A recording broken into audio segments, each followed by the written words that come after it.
Andar em amor é a evidência de quem está ligado à cabeça.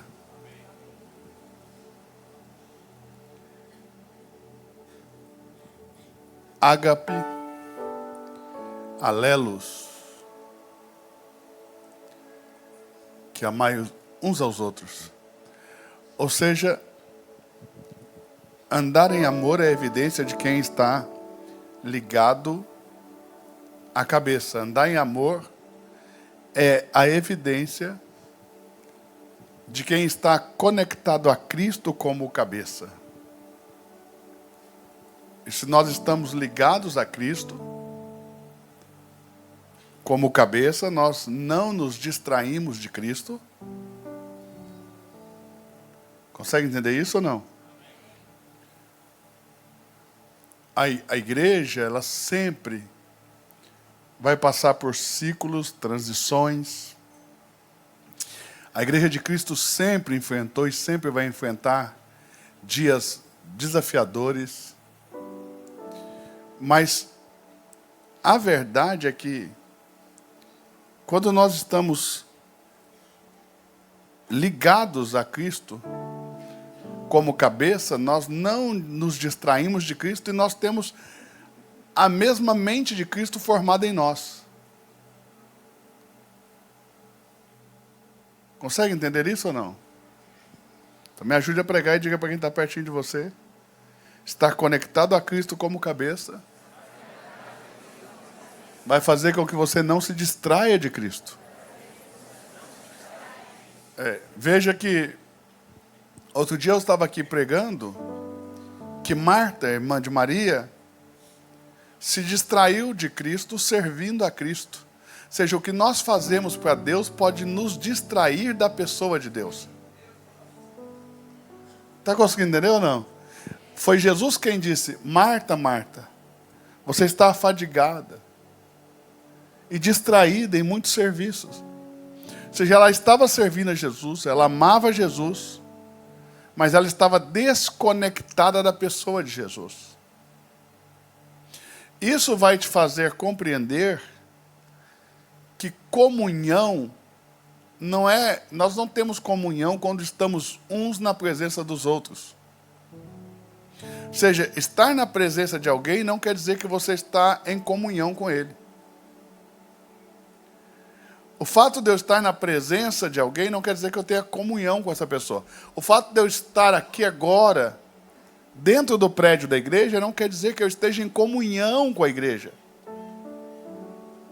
Porque estar em comunhão não é estar presente. As pessoas confundem momentos de comunhão com momentos para estar juntos. Mas nós podemos estar juntos em nenhuma comunhão. E podemos estar fisicamente distantes em comunhão profunda. Porque estar em comunhão é muito mais profundo do que estar presente. Você consegue entender ou não? Você consegue entender que você convive com pessoas todos os dias com quem você tem nenhuma comunhão? E o pior de tudo é que você não convive com essas pessoas no mundo, você convive com essas pessoas na igreja. Às vezes você, no serviço a Deus, convive com pessoas e está sempre presente na vida de pessoas com quem você nunca teve comunhão, que nunca tiveram comunhão com você. Quem está conseguindo entender?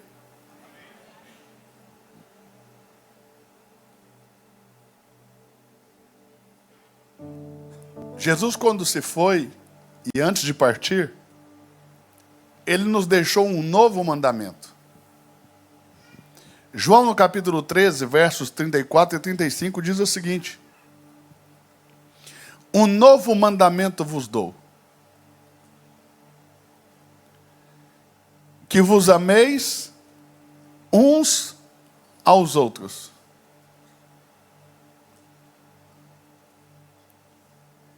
Como eu vos amei a vós, que também vós, uns aos outros, vos ameis. Nisto todos conhecerão que sois meus discípulos, se vos amardes uns aos outros. Conseguiu pegar? Veja, a medida aqui, a medida do amor não é o outro. A medida do amor é Cristo. Porque ele diz assim, ó, como eu vos amei. Então, ele está te explicando qual que é a medida do amor. Ele é a medida do amor. Então, ou seja, a medida do amor é Cristo. E o mandamento é ameis uns aos outros. Ou seja, a nossa religiosidade nos faz pensar em todos os tipos de pecado, menos no pecado de não amar o próximo. Menos no pecado de não nos amarmos uns aos outros como irmãos. Aliás, todos saberão que somos discípulos de Jesus se nós nos amarmos uns aos outros. Quem está de fora vai saber que nós somos discípulos de Jesus, porque eles vão ver nós nos amando uns aos outros. Eles verão, e vendo, saberão que somos discípulos de Jesus. Por quê? Porque nós nos amamos. Se não podem ver o amor entre nós, também não podem nos ver como discípulos de Jesus. Presta atenção, nós não estamos falando de amar estranhos, estamos falando de amar irmãos.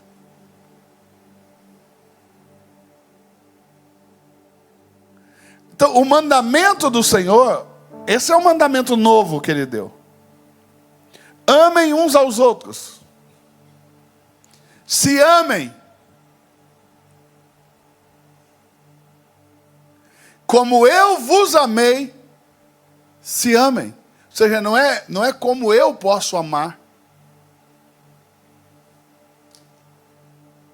Não é ame o máximo que você consegue. Não. É ame como Cristo te amou. E como Cristo te amou, ame o seu irmão, ame o outro. Nisto todos conhecerão que sois meus discípulos, se vos amardes uns aos outros.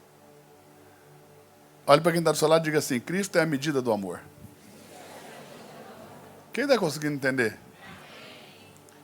Cristo é a medida do amor. Eu preciso te amar como Cristo me amou. Eu preciso te amar como Cristo te amou. Cristo é a medida do nosso amor. Amém? Romanos capítulo 5, verso 5 diz o seguinte.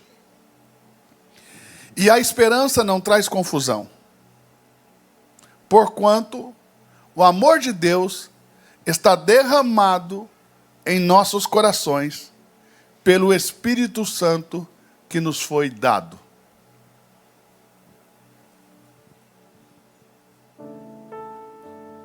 Sabe, o amor de Deus, ele não é produzido em nós, ele é produzido em Deus. Ele é derramado em nós. E ele é derramado em nós e não pingado em nós.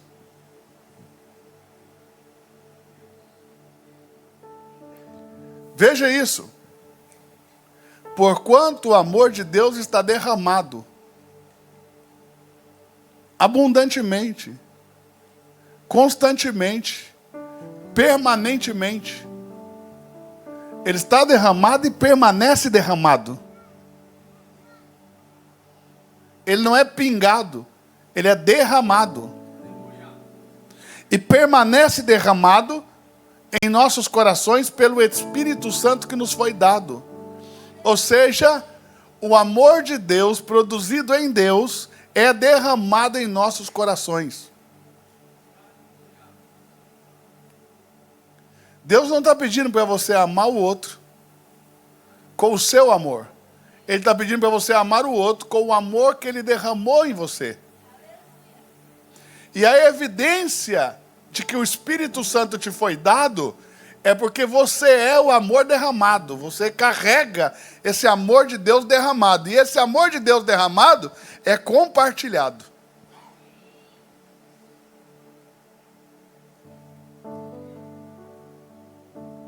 E aí eu sei que é profundo demais, porque muita gente confunde amor com os sentimentos mais torpes possível. Amor não é conivência. Consegue entender? Amor não é ausência de confronto.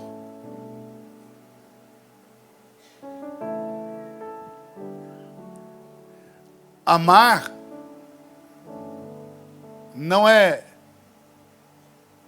não dizer o que precisa ser dito para não entrar em zona de desconforto. Na verdade, quando você não ama é que você fica na zona de conforto e solta qualquer palavra falsa para poder continuar no conforto. Mas o amor de Deus derramado em nossos corações é a presença do Espírito Santo. Então veja, você que tem o Espírito Santo também tem o amor de Deus derramado no seu coração. E ele não foi derramado de maneira que possa ser recolhido. Ele permanece derramado.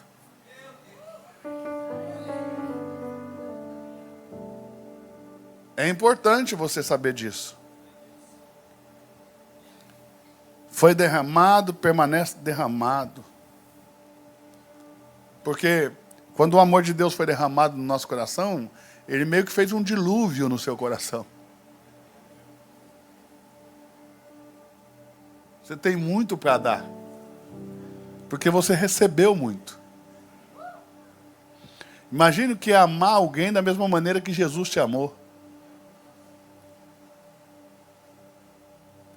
Mas esse é o vínculo que o Senhor espera de nós, né? Que a gente ame uns aos outros. Discípulo de Jesus não é quem prega bem. Discípulo de Jesus não é quem tem igreja grande. Discípulo de Jesus não é quem cumpre as regras da lei. Discípulo de Jesus não é quem veste as roupas adequadas. Discípulo de Jesus é quem consegue amar como Jesus amou.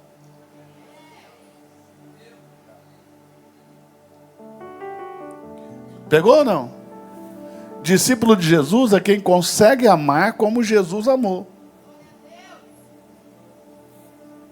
Se você consegue amar como Jesus amou, então você é um discípulo de Jesus. Se você não consegue amar como Jesus amou, então você não é discípulo de Jesus. É simples assim. Jesus amou, mas nunca disse para alguém: eu te amo. Já parou para pensar que você vai ler todas as letrinhas vermelhas da sua Bíblia e em nenhum momento você vai entender Jesus dizendo assim, ó, eu amo você. Em nenhum momento você vai ler essa frase. Não obstante, amou todo mundo. Porque o amor, ele está muito além das palavras.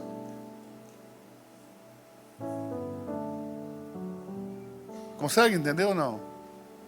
Você pode dizer para quem está perto de você, o amor está muito além das palavras?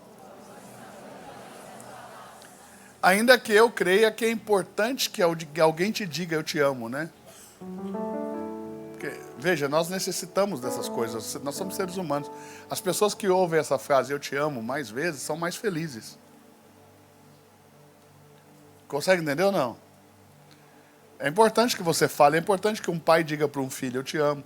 Você sabe que tem pessoas que foram criadas por famílias em que as pessoas achavam que era errado demonstrar amor? E que as pessoas passaram uma vida inteira sem nunca ouvir dos seus pais, eu amo você?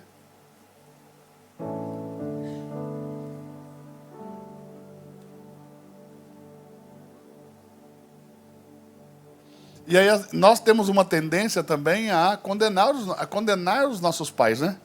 Mas eles são vítimas de outras pessoas que também são vítimas. E você também é uma vítima. de um ensinamento que não corresponde aos princípios cristãos. Veja, as pessoas que têm o Espírito Santo, elas são como um dilúvio de amor.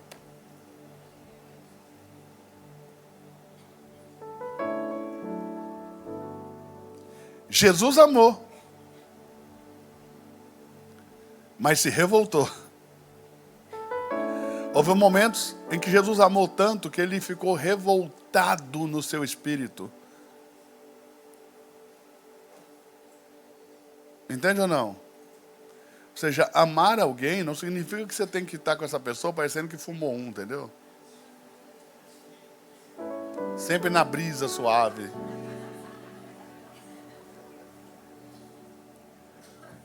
Amor gera revolta também. E o amor cristão, ele gera revolta no espírito. Mais do que na mente. Gera uma revolta no espírito, né?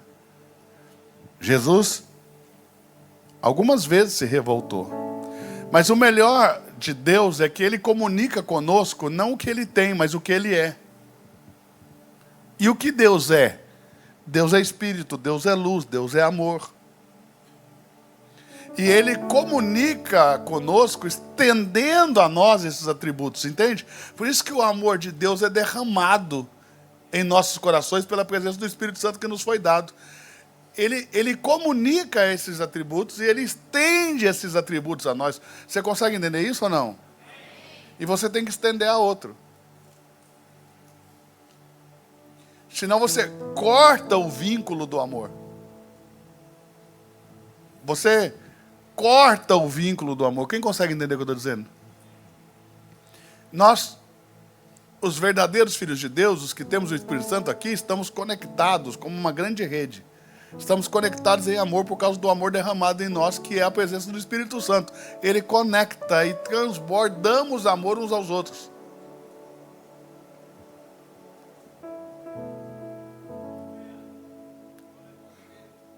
E é amar um mandamento, né? Um novo mandamento vos dou. Não é uma opção. Ele está dizendo, eu vou te dar uma opção de amar seu irmão. Não. Eu estou te dando um mandamento, você vai amar o seu irmão. E você não só vai amar o seu irmão, você vai amar o seu irmão como eu te amei.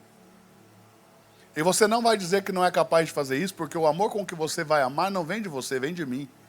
E eu derramei esse amor em você quando te dei o meu espírito. Então você não tem nem sequer desculpa para não amar.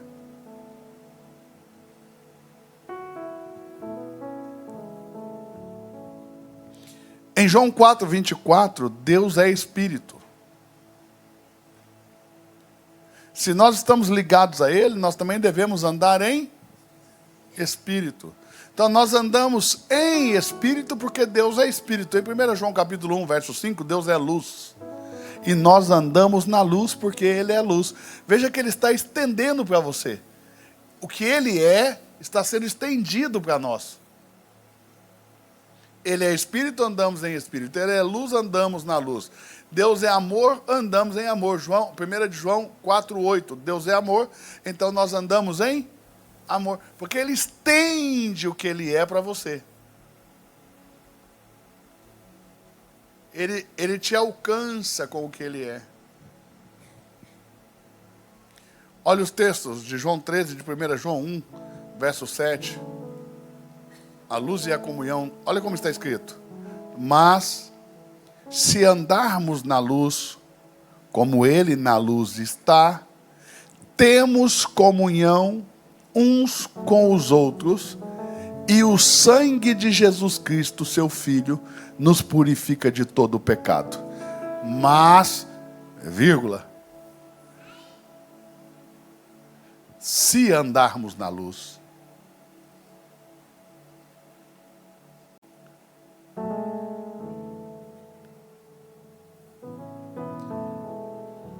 Como Ele na luz está, temos comunhão uns com os outros. Ou seja, a comunhão, a nossa comunhão,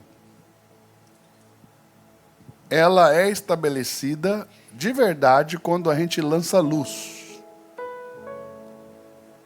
O que a luz faz? Revela.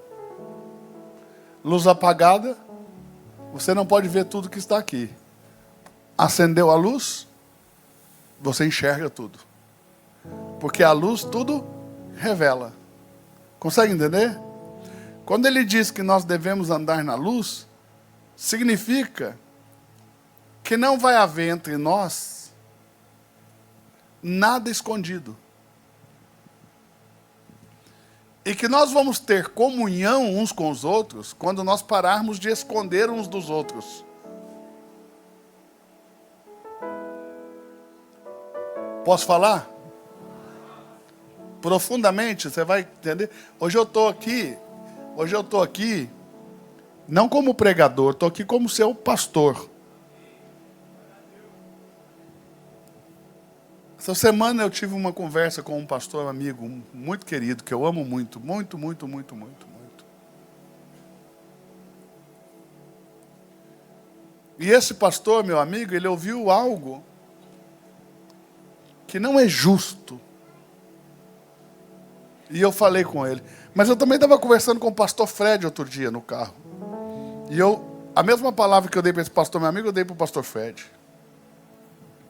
Nós vivemos numa geração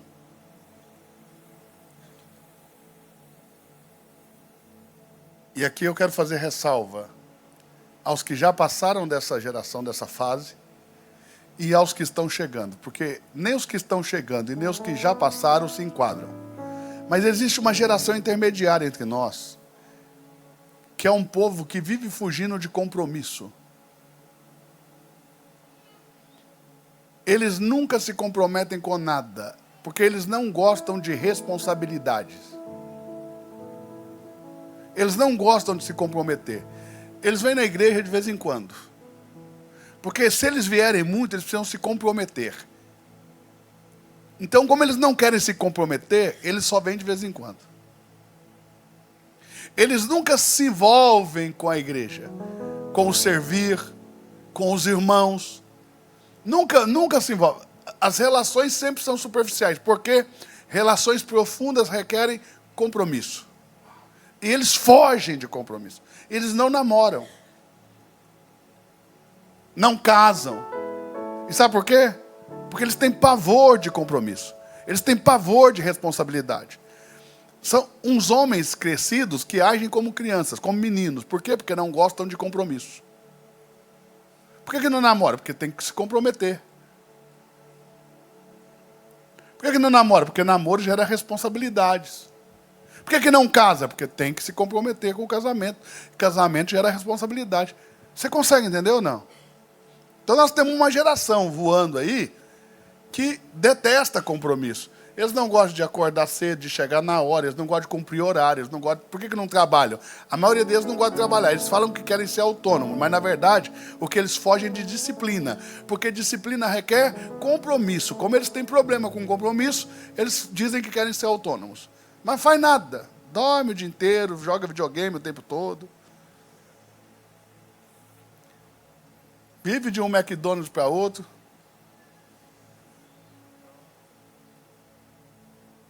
Diga por quê?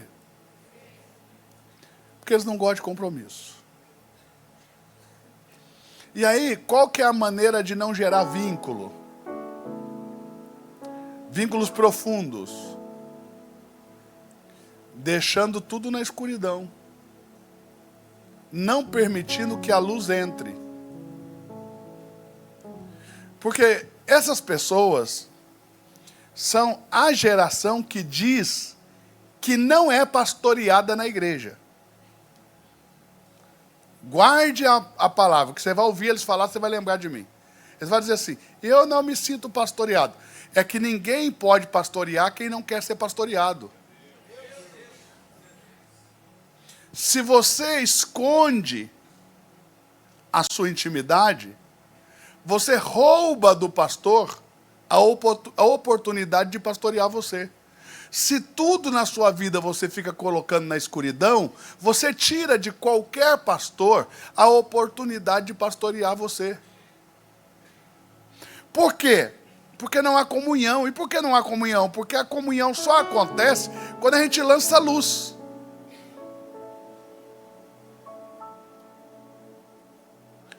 Você só pode ter comunhão quando você anda na luz.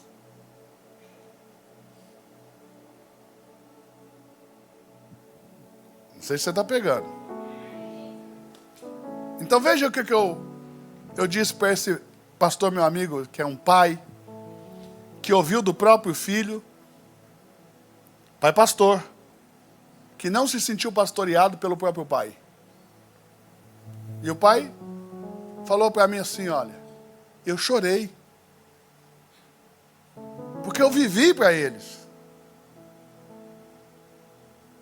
Mas sabe qual que é a questão?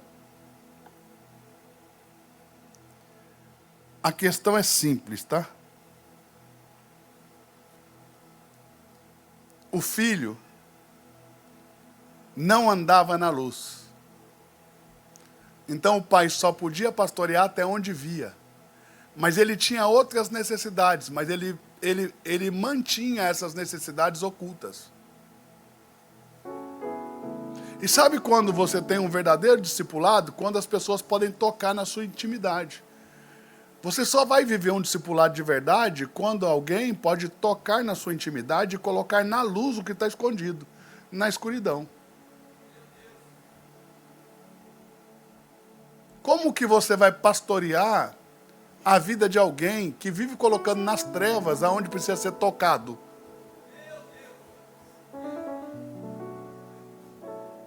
Aí sabe o que eu disse? Eu disse simples. Timóteo, Alex, era discípulo de Paulo e já era um homem. Filho de uma mulher judia, neto de uma mulher judia, mas de pai grego.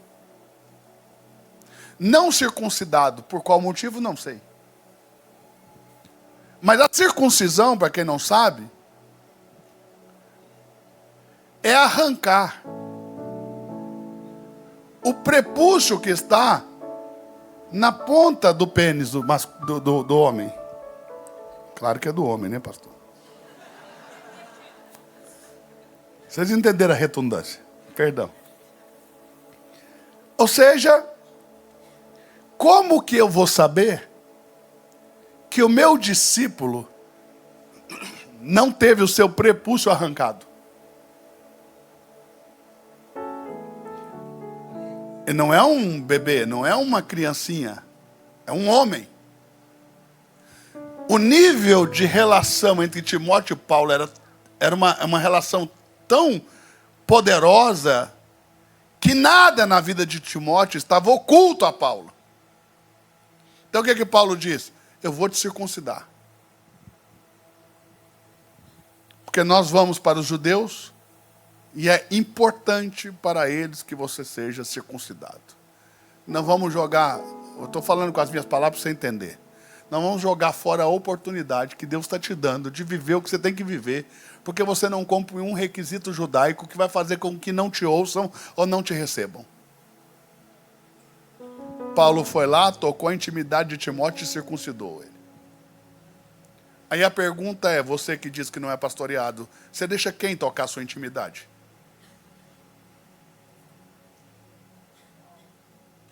Porque é impossível para um discipulador discipular alguém de quem ele não tem acesso à intimidade. Entende? Porque discipulado, como eu falei para o meu irmão aqui, não é um curso que você vai na igreja e faz. Mas é uma vida que você vive ao lado de alguém que vai te ensinar a caminhar no Evangelho.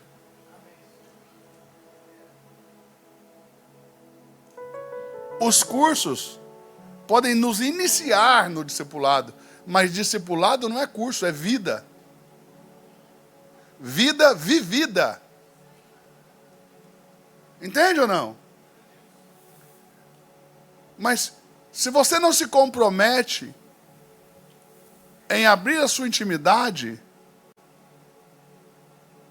eu como pastor não me sinto à vontade e não acredito também que é nosso papel invadir ou violentar a sua vontade para ter acesso à sua intimidade. Se você quer ser discipulado, é você que tem que colocar na luz o que está em trevas. Não somos nós que temos que vasculhar, não.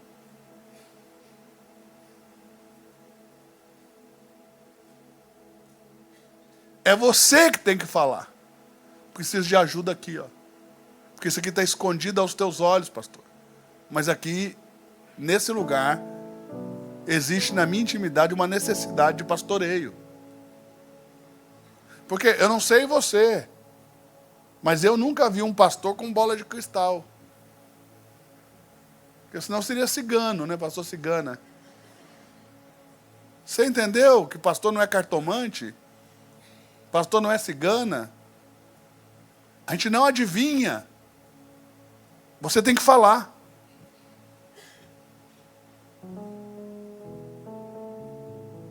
Ah, mas ninguém me ouve. Mentira. Aqui na Reino nós temos atendimento pastoral todos os dias, todas as semanas. É só você marcar e vir. Aí você abre e a gente pastoreia. Agora não dá para pastorear quem não quer ser pastoreado. Se você vive fugindo, como é que nós vamos pastorear você? Se você só aparece aqui na hora de culto, como é que nós vamos pastorear você?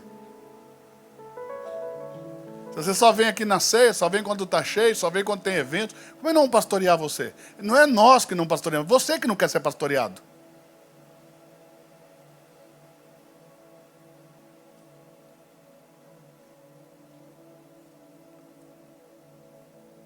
Fala alguma coisa aí, irmão. Não, é simples. Deixa eu te falar como é que funciona. Deixa eu te explicar como é que funciona. Quando você quer ser pastoreado, você se aconselha primeiro e toma as decisões depois. Quando você é o pastor da sua própria vida, você nos procura para comunicar suas decisões. Quando você já decidiu, você não precisa de pastoreio, poxa. Você quer comunicar? Para mim, você não precisa nem comunicar. Se você já decidiu, vive a sua vida. O pastoreio existe quando você, antes de tomar a decisão, fala, abre, coloca luz, ouve conselhos. A decisão vai ser sempre sua. Ninguém vai roubar a sua decisão porque você compartilhou antes de tomar ela. Mas pastoreio exige que você compartilhe. E não que a gente fique atrás.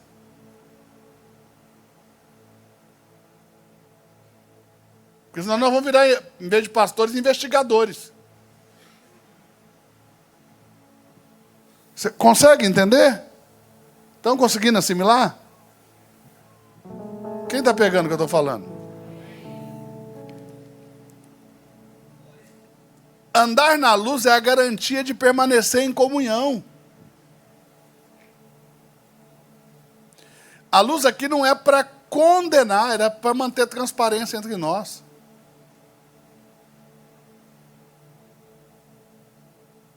Veja, a igreja nunca vai tratar a vida de alguém que abre e lança luz nas suas fraquezas, como trata alguém que a gente descobre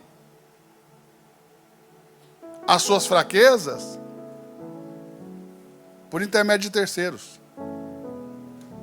Se você vem e fala, você tem um tratamento. Se a gente descobre, é outro. É óbvio que é outro. Porque é assim que a Bíblia ensina.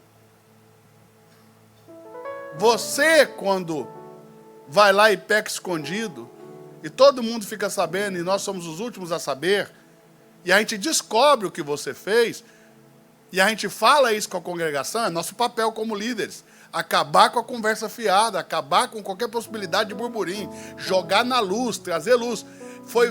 Não somos nós que estamos expondo você, foi você que se expôs. Só que você se expôs para todo mundo, só não se expôs para nós. Porque se você se expõe para nós te guardaríamos.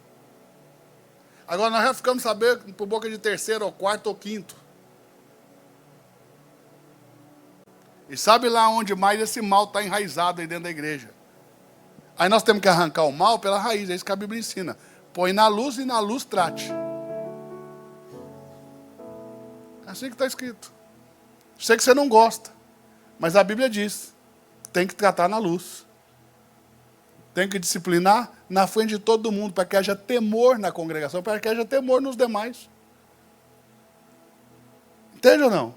Então não somos nós. É você quando decide fazer esse caminho que se expõe. Não é a igreja, não é pastor que te expõe. Aqui na Reino, graças a Deus, esse negócio é bem leve, até porque a gente não fica muito conectado à vida particular das pessoas aqui, né? Porque eu entendo, como pastor, que se você não quer abrir, eu não tenho que invadir. Então tem gente que a gente conhece aqui que é uma coisa, mas quando sai aqui do portão e para fora é outra. Tá tudo bem também. Se você quer viver assim, tudo bem. Agora, não vem aqui depois querer inverter as coisas e pegar a culpa que é só sua e jogar nos outros. Porque quando você decide andar pela sua cabeça, a responsabilidade de tudo que você faz só é sua, de mais ninguém.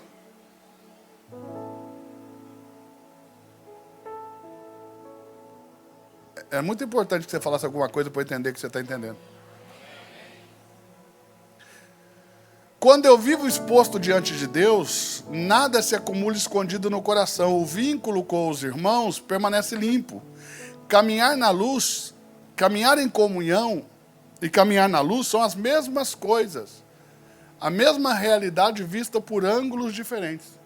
Ou seja, quando eu caminho na luz, eu caminho em comunhão. Quando eu caminho às escondidas, não tem mais comunhão. Você quebrou o vínculo da comunhão quando decidiu ocultar as coisas.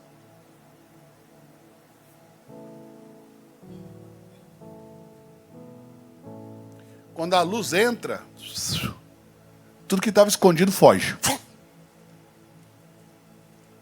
Ou seja, como que você vai ser liberto das coisas que você fica aprisionado? Jogando luz, falando.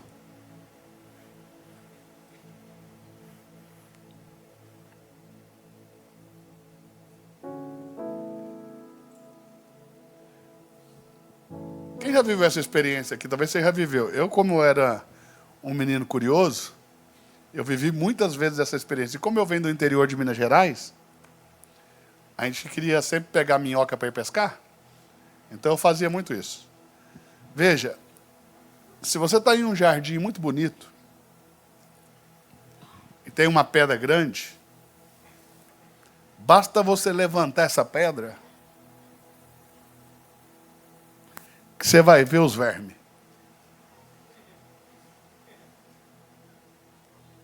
Sempre estiveram ali. Mas enquanto a luz não entrava, estava confortável. Quando a luz entra, eles saem tudo correndo. Quem já viveu a experiência de levantar uma pedra no jardim, sai um monte de bichinho correndo? Assim acontece com o pecado quando você joga luz nele.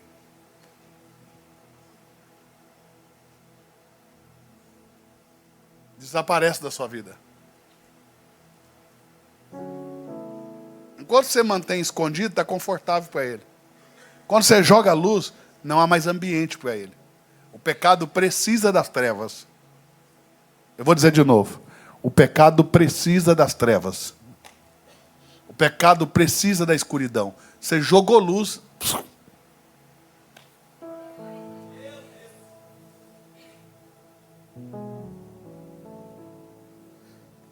Quem está pegando?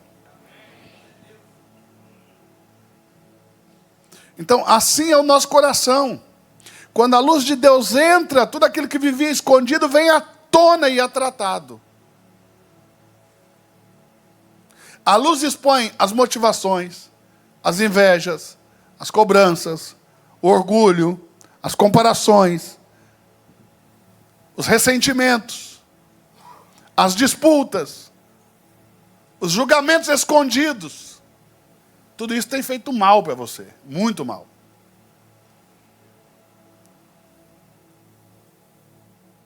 Mas enquanto está lá escondidinho, joga a luz nisso para você ver. Então, a verdade expõe, a luz revela. E o que sustenta a gente? O que vai sustentar a gente? A graça. É a graça que sustenta aquilo que a luz não deixa esconder. O vínculo acontece, a comunhão acontece com a luz. E o que vai sustentar cada um de nós vai ser a graça de Deus. Quem entendeu? Por isso que Cristo veio ao mundo cheio de graça e de verdade. Como que Cristo veio ao mundo? Cheio de graça e de verdade. Você sabe que João começa assim, João, ó. Olha como começa. No princípio era o verbo. Em outra tradução, no princípio era a palavra. Em grego, no princípio ele era o logos. Veja, isso é um conceito teológico sofisticadíssimo. Então João começa com doutrina teológica profunda, sofisticada, mas vai terminar com Jesus curando Pedro da sua traição, levando Pedro a declarar que ama. Porque começa com teologia, mas o que vai fazer chegar até o fim é o amor. Teologia não vai até o fim, o que vai até o fim é o amor. Por isso que ele diz, eu amei os meus e os amei até o fim. Consegue entender ou não? Os conceitos teológicos vão caindo no meio do caminho. O amor não, o amor vai até o fim. Está pegando aí ou não? A graça e o amor vêm juntos. Porque nunca pode haver exposição sem cuidado. A exposição, ela precisa do cuidado. Ou seja, quando você lança luz em algo, nós precisamos cuidar. E o que vai levar para cuidar é o amor. Esse amor que foi derramado em nós. Esse Espírito Santo em nós que vai nos levar a cuidar. Consegue entender ou não? A luz revela, o amor cura.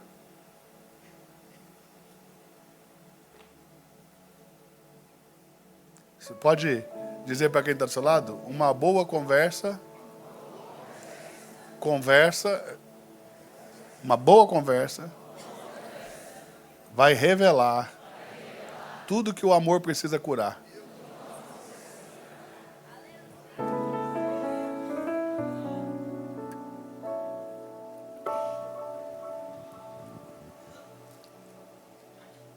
Mas eu não sei e quero admitir o erro. Talvez ele é meu como pastor. Eu não sei se as pessoas que eu lidero estão tão preocupadas com o outro a ponto de ouvi-las.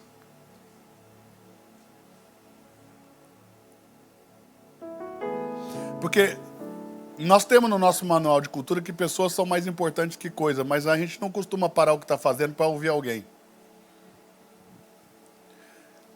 E se a gente não para o que está fazendo para ouvir uma pessoa, significa que aquela pessoa não é tão importante quanto aquilo que eu estou fazendo. Aí eu transformei o que eu estou fazendo em algo mais importante do que uma pessoa. E a pessoa tinha que ser mais importante. E talvez pela correria dos pastores, a gente acaba ensinando para as ovelhas que elas têm que correr. Quando a gente deveria ensinar que vocês precisam parar e ouvir pessoas, porque é mais importante ouvir do que fazer coisas. Então, na verdade, o pastor não deveria ficar bravo com você quando você aqui no seu voluntariado não cumpriu uma tarefa porque você parou para ouvir alguém que precisava porque está sofrendo e precisava falar. O seu líder não devia te cobrar resultado diante de uma pessoa que você parou para cuidar. Você entende ou não? Então talvez o erro parte daqui, mas eu estou aqui diante de Deus com muita honestidade no meu coração, diante do Espírito Santo de Deus, dizendo que se eu estou errando, eu quero mudar. Porque as pessoas serem mais importantes do que coisas para nós, não é apenas um escrito no manual de cultura, foi uma revelação de Deus sobre como nós deveríamos nos comportar como igreja. E eu peço a Deus perdão e me arrependo se eu estou transmitindo para os meus liderados essa ideia de que aquilo que nós fazemos é mais importante do que as pessoas que nós cuidamos. E eu te peço que sempre que for necessário você pare e ouça.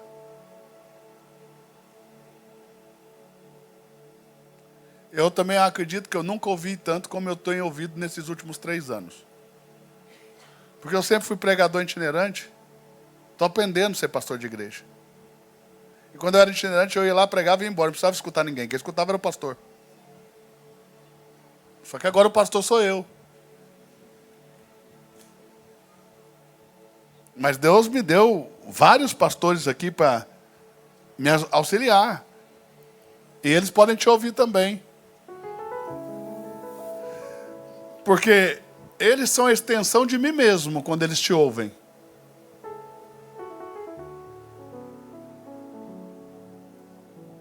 E você precisa estar aberto a falar com eles. Porque, na verdade, o pastor Eduardo não é melhor do que eles em nada. A única diferença aqui é que eu estou presidindo. Amanhã é outro. Mas nós temos que parar com essa besteira de endeusar homens e achar que um homem pode trazer maior solução do que outro. Irmão, qualquer pessoa que tenha o Espírito Santo e esteja transbordando, esteja vivendo esse dilúvio de amor, vai cuidar de você melhor do que qualquer estrela.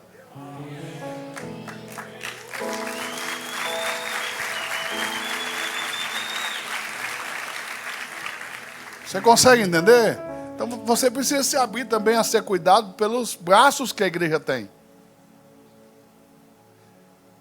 Eu não sei aonde na história da igreja no Brasil entrou na mentalidade do evangélico brasileiro essa ideia de que o pastor principal é que resolve, senão não resolve ele, mas ninguém resolve. Eu tinha entendido que quem resolvia as coisas entre nós era o Senhor.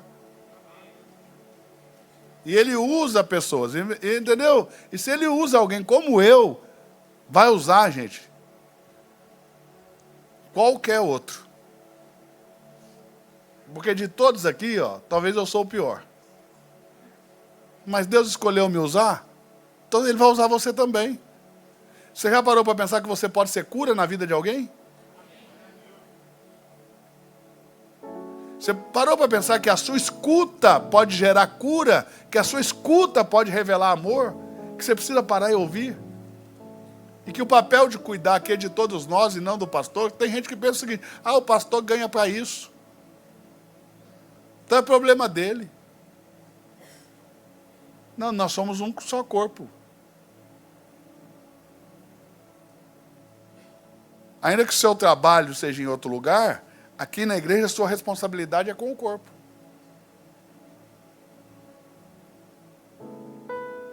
Quem pegou? Eu vou dizer pela última vez, e eu queria que você olhasse nos meus olhos. Escuta o que eu vou te dizer, porque você pode ser instrumento de Deus na vida de alguém. O amor cura. Ame alguém. Porque o amor cura.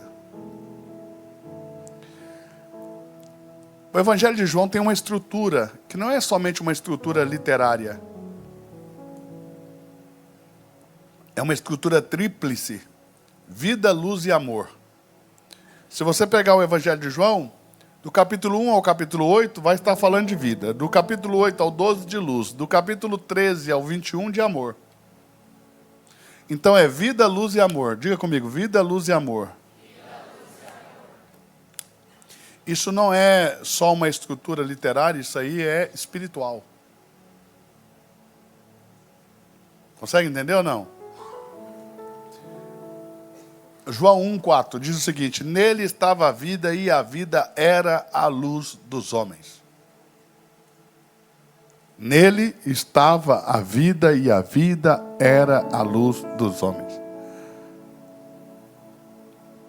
João 8,12: eu sou a luz do mundo. Quem me segue não andará em trevas, mas terá a luz da vida.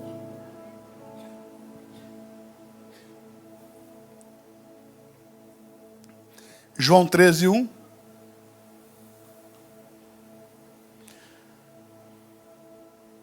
Ora, antes da festa da Páscoa, sabendo Jesus que era chegada a hora de passar deste mundo para o Pai, como havia amado os seus que estavam no mundo, amou-os até o fim. Você pode dizer essa frase? Até o fim. Pegue na mão de alguém, olhe para o lado e diga assim: eu vou com você até o fim. Vai para o outro lado, diga para outra pessoa do outro lado: eu vou com você até o fim. Fred, eu vou com você até o fim.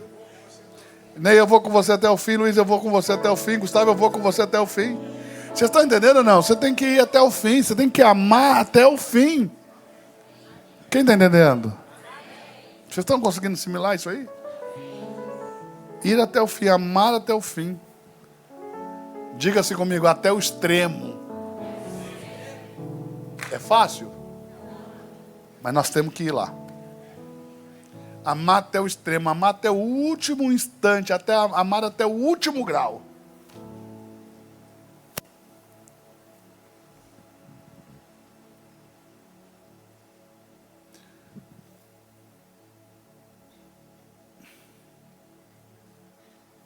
Não sei como vou te falar isso, deixa eu tentar simplificar. Aquilo que Cristo é, Ele comunica à sua igreja. Comunica Ele estende, Ele tem sangue correndo na sua veia, sim ou não? Imagine se esse sangue que está correndo na sua veia pudesse ser conectado em outro corpo, ele pudesse correr em outro corpo. Tente imaginar, pôr um canudinho aqui no seu pulso, pegar uma artéria aqui, e pegando essa artéria aqui, nós vamos colocar esse mesmo canudinho no braço de outro. E o mesmo sangue que vai correr na sua veia vai correr na dele. E vamos pegar um canudinho, conectar no braço dele, conectar no seu, o mesmo sangue que corre nele vai correr em você.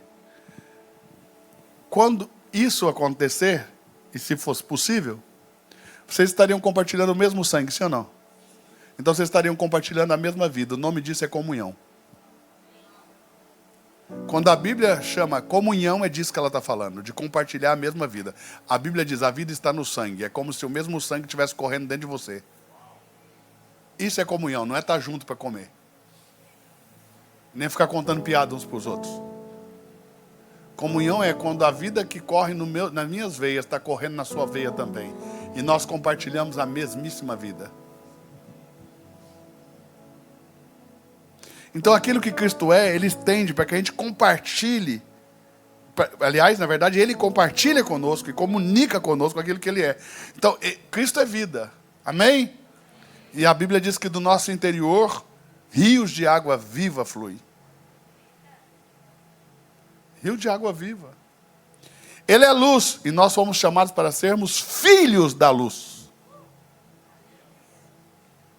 Ele é amor e nós fomos chamados para amar como Ele amou. Não sei se você está pegando. 1 de João, capítulo de número 4, verso 17, diz o seguinte: Nisto é perfeito o amor para convosco. Nisto é perfeito o amor para convosco, para que no dia do juízo tenhamos confiança. Porque qual Ele é, somos nós também neste mundo. Porque qual Ele é, somos nós também neste mundo. Como Ele é, assim somos nós agora. Você é exatamente como Ele é. Quem pegou? Você é como Ele é. Eu sou como Ele é. Você é como Ele é. Nós somos um com Ele. Temos comunhão porque compartilhamos a mesma vida. Você entendeu ou não? E você sabe que a Bíblia diz que nós devemos congregar. Vai ser a próxima mensagem da próxima quinta, tá? Eu vou falar sobre congregar. Que não se consegue falar sobre congregar se você não aprender o que é andar em amor. Não há comunhão se não andamos em amor. E não podemos congregar se não há comunhão. Congregar não é estar presente nas reuniões da igreja. Quando a Bíblia diz: não deixem de congregar como muitos fizeram, a Bíblia não está falando de ir à reunião. Congregar é estar introduzido no corpo de Cristo. Deixar de congregar é como ser expelido desse corpo.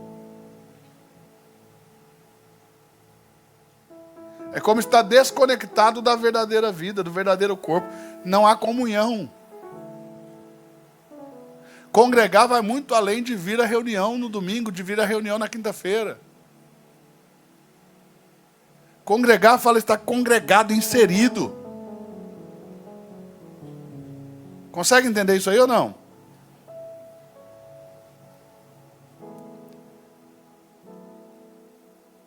Agora, o último movimento dessa mensagem é o amor em forma de serviço.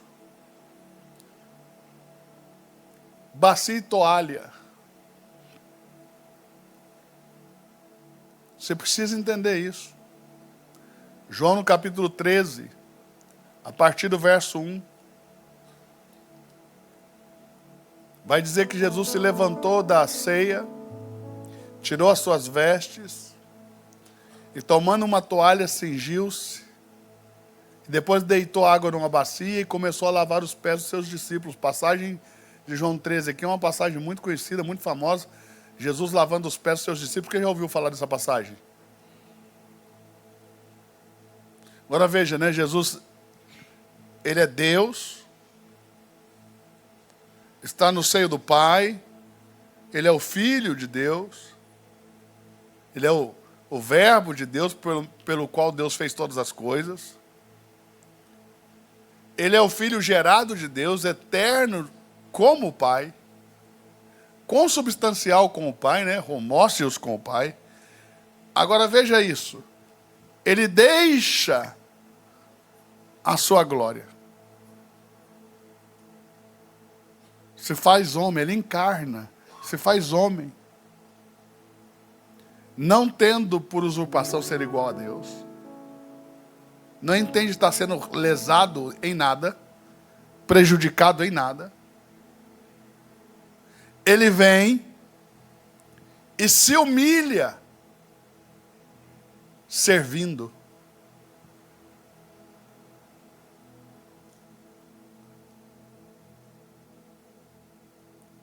E ele toma uma toalha, pega uma bacia e vai lavar os pés dos seus discípulos. Mas antes, ele tem que sair da mesa, porque a mesa simboliza o lugar onde ele estava antes. A mesa simboliza o lugar da comunhão com o Pai, o lugar onde ele estava. Então ele vai sair da mesa. Ele vai deixar essa comunhão com o Pai. Ele vai despir as suas vestes. É como se ele se despisse de sua vida.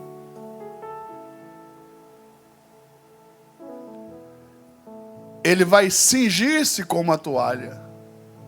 Ele vai amarrar essa toalha na cintura. A toalha é um tecido de linho. Ele vai se vestir assim. E aí ele vai descer aos pés dos seus discípulos. Consegue entender? Ele vai descer aos pés daqueles que deveriam estar aos seus pés. E vai lavar. Ele vai lavar os pés dos que deveriam estar aos seus pés. Porque assim, os discípulos têm que estar aos pés do mestre e ouvindo suas palavras. Mas o mestre aqui se veste de humildade, vence a sua vida humana, vence a vaidade, vence o ego, vence o orgulho, vence a comparação, vence o ciúme, vence a inveja e desce. Ou seja, é quando você desce que você está vencendo, não é quando você sobe que você está vencendo. Vou falar de novo. É quando você desce que você está vencendo, não é quando você sobe que você está vencendo. Quando você sobe, você está no lugar de perigo, né? Porque pode cair. E se cair, o tombo é grande, né? Mas quando você desce, você está vencendo muita coisa na sua vida. Tem que descer. O verdadeiro discípulo de Jesus tem que fazer como Jesus, tem que descer. Depor as suas vestes é como antecipar depor a sua própria vida. Quando ele tira aquela veste, ele está antecipando que ele vai abrir mão da sua própria vida para servir pessoas. Jesus, para servir você, perdeu a vida. E você quer servir Jesus ganhando a sua vida. Então você não é discípulo de Jesus, você é discípulo de você mesmo. Porque se você fosse discípulo de Jesus, você ia perder a sua vida para servi-lo, assim como ele perdeu a dele para servir você. Então você vai na contramão de Jesus quando você quer ganhar a sua vida. Porque Jesus perdeu a sua vida para servir. Você está conseguindo entender ou não? Lavar os pés é sombra da cruz. Sombra da humilhação. Aí você vê as duas vitórias de Cristo. Uma tumba vazia, vitória sobre a morte. E a bacia e a toalha é uma vitória sobre a vida natural, humana. Como que você vai vencer essa vida humana? Como você vai vencer esse homem carnal servindo? Por isso que quando você serve aqui como voluntário, quem está sendo transformado não é quem está recebendo o seu serviço, é você. Você consegue entender que o maior beneficiário quando você está servindo é você mesmo? Porque quando você pega a sua toalha e desce, você está vencendo a vida natural. Você está vencendo o homem da carne. Você está vencendo o homem do pecado. Você está vencendo o homem natural. Você está matando em você o primeiro Adão.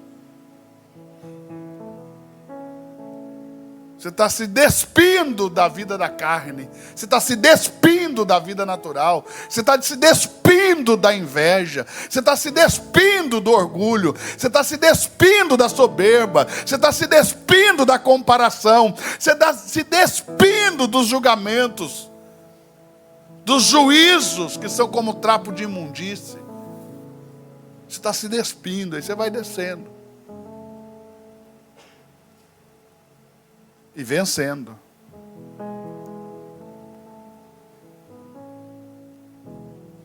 Antes de Jesus vencer a cruz e a morte, ele já havia vencido a ele mesmo. Havia vencido a sua própria vida. Você precisa vencer você mesmo. Você precisa vencer a sua própria vida.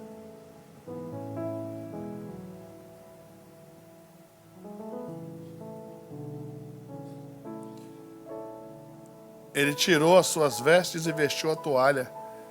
Tirou a sua própria dignidade e vestiu uma toalha. Ele nunca viveu para si mesmo. Nunca buscou sua própria vontade. Nunca usou a sua posição para benefício próprio. Nunca fez da sua dignidade um lugar de exigências. Se não tivesse vencido a própria vida, ele teria feito tudo para ele mesmo. Como ele venceu, ele fez tudo para o Pai e para nós. João, capítulo 6, verso 38, diz o seguinte: porque eu desci do céu, Jesus, não para fazer a minha vontade, mas a vontade daquele que me enviou. Não é o que eu quero, é o que o Pai quer. Você entendeu ou não? Você entendeu ou não? Talvez isso responda a sua pergunta: por que a sua vida não é tão boa quanto a do ímpio? Porque você não está aqui para fazer a sua vontade, você está aqui para fazer a vontade do que te enviou. E ganhar a vida aqui é perder ela, não é dar certo. Quem olha para Jesus na cruz, meu irmão, não vai julgar que deu certo a vida dele. Quem olha para Paulo morto em Roma, depois de passar tempo em uma prisão, não vai julgar que foi um ministério de sucesso. Quem olha para os apóstolos martirizados, não vai pensar que o cristianismo venceu. Então talvez a sua visão da fé está corrompida. E você já não consegue mais enxergar um palmo na frente do seu nariz. E é por isso que você está sempre buscando se dar certo, beneficiar-se, se dar bem na vida. Porque você não entendeu nada.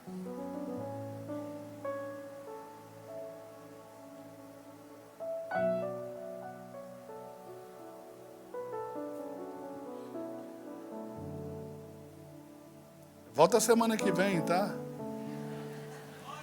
Não vai ficar magoadinho por causa disso, não.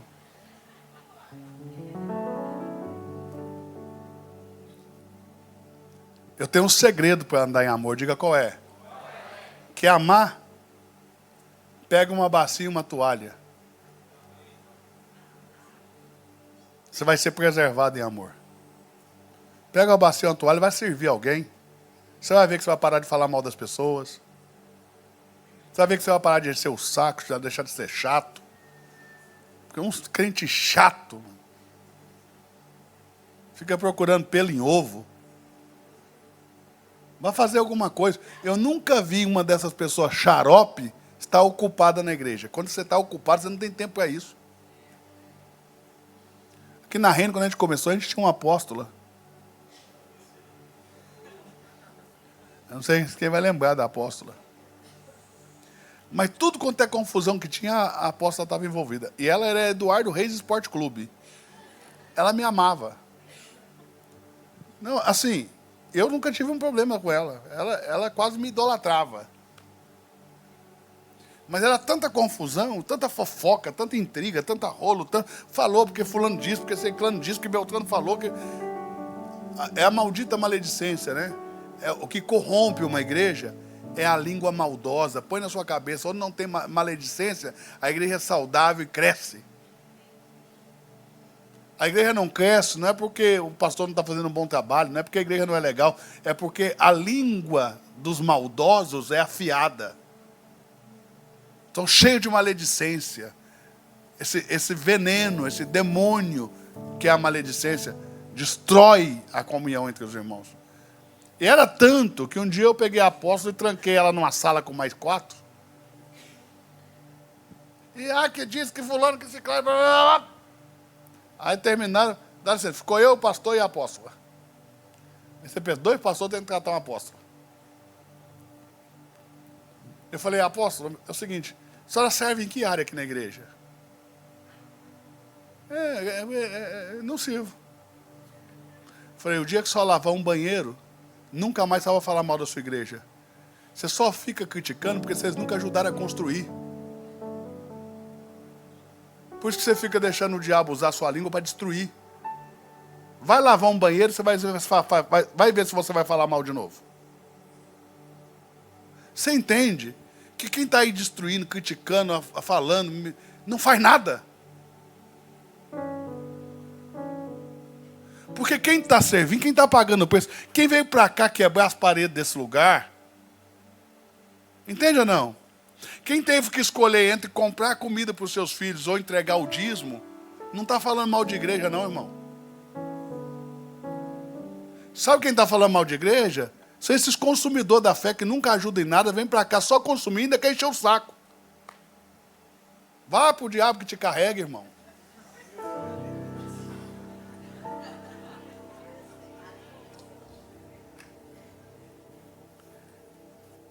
Pastor, você está mandando o irmão para o inferno? Os falsos irmãos. A Bíblia afirma que nós temos falsos irmãos. João foi quem disse. Se foram de nós e não voltaram para nós, é porque nunca foram nossos. Não estou inventando nada, está aqui escrito. Só ler. Falsos irmãos não tem cura. Porque não é eles que não querem, é Deus que não escolheu eles. Põe na sua cabeça. Só um milagre para salvar. E eu estou orando por um milagre. Mas Paulo falou sobre um verdadeiro irmão que estava dando para ele prejuízo e atraso no evangelho. Sabe o que Paulo falou? Vou entregar o corpo para Satanás para ser destruído, para que no dia do Senhor o espírito desses aí seja salvo. Porque se você não freia eles, eles vão fazendo tanta coisa que o prejuízo deles vai ser tão grande que você não amou se você não parou. Tem gente que você, para amá-los, tem que pará-los. Consegue entender? Diga comigo, o segredo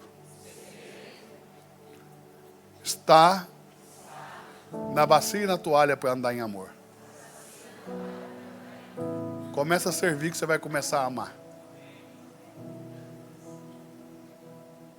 Quem está pegando?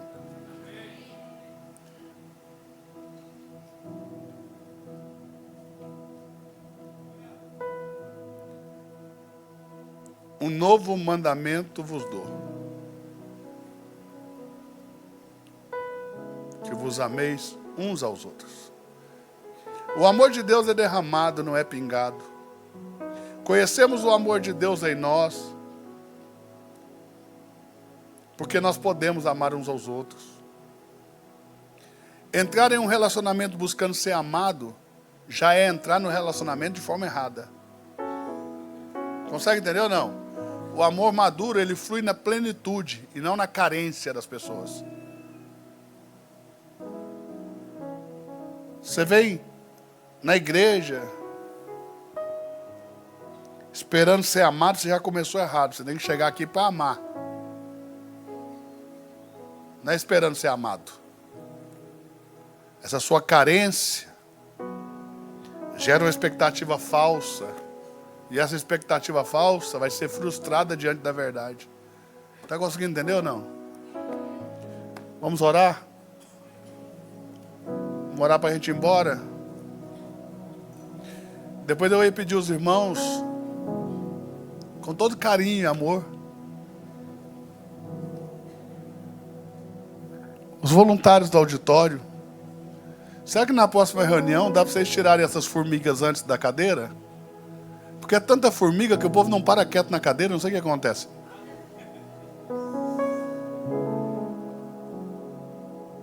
Irmão, você está bem com Deus, não consegue parar uma hora para ouvir Deus falar. Não consegue parar uma hora para ouvir uma palavra de Deus. Não consegue parar uma hora diante da Bíblia. Você está bem com Deus, irmão? Você está de parabéns.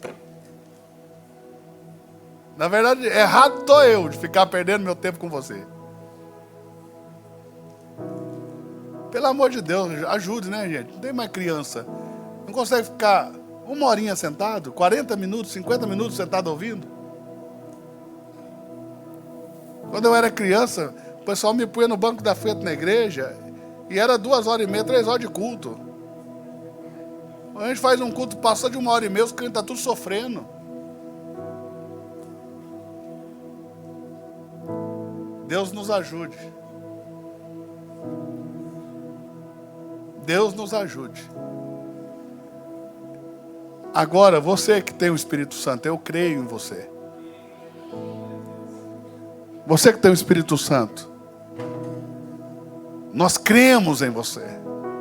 É por causa de você que Deus está operando no mundo. E qual que é o seu papel, você que tem o Espírito Santo? É buscar todo aquele que está afastado de Jesus Cristo, mesmo os que estão dentro da igreja, e trazer eles para perto de Jesus. E nós vamos fazer isso dentro da igreja, nas cidades, nas nações. E assim nós vamos acelerar a volta de Jesus. Porque está escrito dessa maneira, ó, e este evangelho do reino será pregado em todo o mundo, em testemunho a todas as nações, e então virá o fim.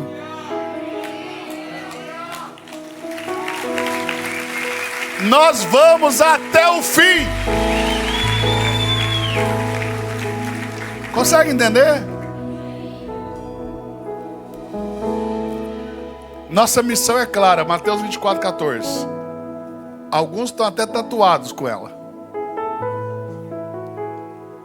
Agora, o porquê dessa missão, o nosso porquê, não pode ser um para cada um. O nosso porquê tem que ser o mesmo para todos. Por quê? Mateus 24:14 é a nossa missão. Porque nós vamos trabalhar e vamos servir e vamos conectar pessoas com Jesus, até que a última pessoa que Deus nos permitir conectar seja conectada.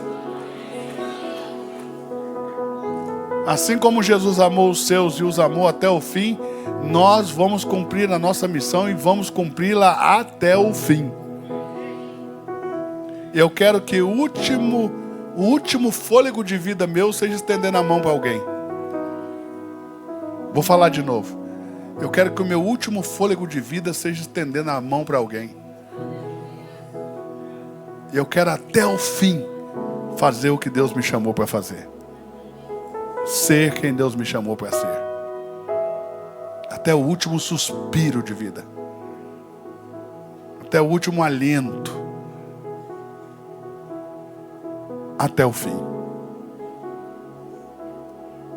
Por que nós fazemos igreja? Porque estamos conectando pessoas que estão distantes de Cristo a Ele.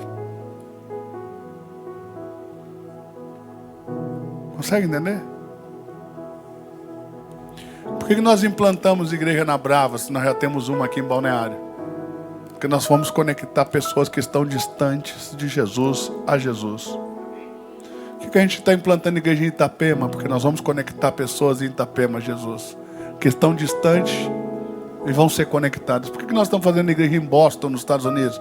Porque nós estamos conectando pessoas que estão longe de Jesus a Jesus. Por que nós estamos fazendo igreja lá na Suíça? Porque nós estamos conectando pessoas. Por que nós estamos no Paraguai? Porque estamos conectando pessoas a Jesus. Por que nós estamos na Bolívia? Estamos conectando as pessoas a Jesus. Por que estamos em Santo Antônio do Monte, Minas Gerais? Estamos conectando pessoas que estão distantes de Jesus em Jesus. Por que nós estamos em Medianeira, no Paraná? Estamos conectando pessoas que estão distantes de Jesus a Jesus. Nós vamos conectar até o fim. Por que nós estamos em Cuiabá? Porque estamos lá no Mato Grosso. Estamos conectando pessoas que estão distantes de Jesus a Jesus. Esse é o nosso porquê. O porquê nós fazemos o que fazemos. Por que nós pregamos o Evangelho do Reino? Porque nós estamos conectando pessoas que estão distantes de Jesus a Jesus. E vamos fazer isso até o fim. O texto diz: apressai-vos para a vinda do vosso Senhor. Nós vamos apressar a volta de Cristo. Como? Conectando pessoas, promovendo a expansão do reino de Deus. Porque quando o reino de Deus alcançar a última nação, Jesus volta. E você já parou para pensar que talvez as nações que faltam, Deus separou para nós? Outro dia Napoleão me confrontou dizendo: se a gente não conseguir fazer andar uma igreja na Bolívia, que a gente entende o povo, esquece as outras nações. Eu vou além. Se a gente não conseguir ser igreja em Balneário, nós vamos ser igreja aonde, gente?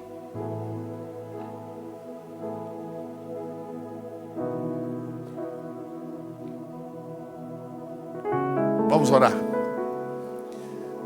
Senhor Jesus, muito obrigado por essa noite. Obrigado por essa palavra que queima em nossos corações. Obrigado por essa missão de conectar pessoas que estão distantes do Senhor ao Senhor. Obrigado pela missão de pregar o Evangelho do Reino por todo mundo, porque através da pregação do Evangelho do Reino nós estamos conectando pessoas que estão distantes de Jesus a Jesus, e nós vamos fazer isso até o fim, até o fim, até o fim. Que todos saibam que nós vamos até o fim. Nós nascemos para um propósito maior, em nome de Cristo Jesus, amém? Você pode aplaudir o Rei Jesus?